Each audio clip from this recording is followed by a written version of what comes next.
میری جو یہ نظر جو بلائنڈنس کا پرابلم تھا یہ کم و بیش 10 سال پہلے جو ہے میری آنکھیں ضائع ہو گئی تھیں. تو آنکھیں ضائع ہونے کے بعد میرے پاس کوئی اور کام نہ تھا, کچھ بھی نہ تھا سوائے اس کے کہ میں اپنے جو دن تھے وہ ظاہر بات فلمیں دیکھ نہیں سکتا تھا, ڈرامے دیکھ نہیں سکتا تھا, لیکن ان کی آواز, ان کا سننا, آڈیو سننا, گانے سننا. جو آج کل کا ماڈرن ایک نوجوان جس طرح زندگی گزارتا ہے اسی طرح گناہوں میں میری زندگی گزر رہی تھی. نہ چہرے پر داڑھی کا کوئی تصور تھا. فلمیں, ڈرامے, گانے باجے دیکھنے کا اس قدر شوق تھا کہ معاذ اللہ معاف فرمائے مجھے, ساری رات کانوں میں ہینڈ فری لگائے پوری رات گانے سنتے ہوئے گزرتی تھی. اور نمازیں میری اس طرح سے قضا ہو رہی تھیں کہ گویا کوئی احساس ہی نہیں تھا کہ نمازیں پڑھنا مجھ پر فرض بھی ہے. اور میرے زندگی کے 25-30 سال یوں ہی گزر گئے. اور میرے والدین کی دعاؤں سے مجھے ایک بار ہمارے علاقے کے ایک مدنی اسلامی بھائی سے میری ملاقات ہوئی. انہوں نے مجھ پر انفرادی کوشش کی اور کوشش کرتے کرتے ان کا جو انداز تھا, جو ان کا میٹھا بول تھا, جو ان کا لہجہ تھا, وہ میرے دل میں گھر کر گیا اور میں ان کی دعوت پر انکار نہ کر سکا. انہوں نے مجھے سب سے پہلے دعوت اسلامی کے جو ہفتہ وار سنت و بھرے اجتماع جو ہر جمعرات کو ہوتا ہے اس میں مجھے شرکت کی دعوت دی. کار کیے بغیر میں ان کے ساتھ دعوت اسلامی کے اجتماع میں پہلی بار شریک ہوا. یہاں کا ماحول اور جب یہاں پر مبلغ دعوت اسلامی کا سنت و برا بیان سنا اور اس کے بعد جو رکت آمیز دعا جو ہوئی اس میں ہر طرف آہوں کی اور سسکیوں کی آوازیں آ رہی تھی.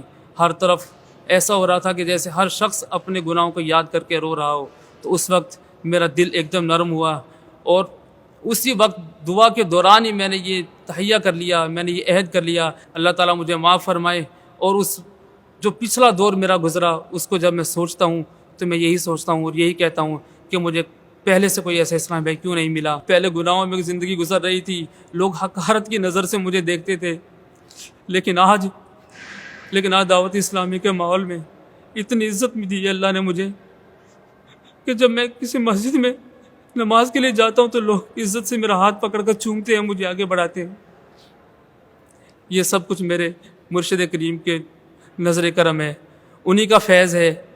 اللہ پاک مجھے اس دعوت اسلامی کے مدنی ماحول میں مجھے استقامت دے. اور جو لوگ دعوت اسلامی کے ماحول سے ابھی تک وابستہ نہیں ہیں انہیں یہ میں دعوت دیتا ہوں کہ خدا را گناہوں بری زندگی کو چھوڑ کر, کہ زندگی کا کوئی پتہ نہیں کب موت آ کر کھڑی ہو جائے, اپنی اس زندگی کو چھوڑ کر دعوت اسلامی کے مدنی ماحول سے وابستہ ہو جائیں. یقین کریں یہ ماحول ہمیں نماز کا پابند بناتا ہے, یہ ماحول ہمیں ماں باپ کا فرما بردار بناتا ہے. یقین کریں اس ماحول میں آنے کے بعد جب انسان سے گناہ ہوتا ہے تو انسان فوراً اپنے رب کے حضور رجوع کرتا ہے. ناظرین, ایسے بہت سے افراد ہیں جنہوں نے اپنی کسی جسمانی صلاحیت سے محروم ہونے کے بعد اپنے آپ کو دیگر کاموں کے لیے ناقابل سمجھ کر وقت گزارنے کے لیے اپنے آپ کو گناہوں کے دلدل میں دھکیل دیا. الحمدللہ دعوت اسلامی نے ایسے افراد کی اصلاح کی, ان کی مایوسیوں کو دور کیا, ان کی صلاحیتوں کے مطابق ان کے لیے دینی کورسز کا اہتمام کیا اور انہیں حقیقی سکون حاصل کرنے کا طریقہ سکھایا. ایسے افراد کی اصلاح کرنے اور انہیں معاشرے کا ایک باکردار فرد بنانے میں ہمارا ساتھ دیجیے. 13 نومبر کو ہونے والے ٹیلی تھون میں بھرپور تعاون کیجیے.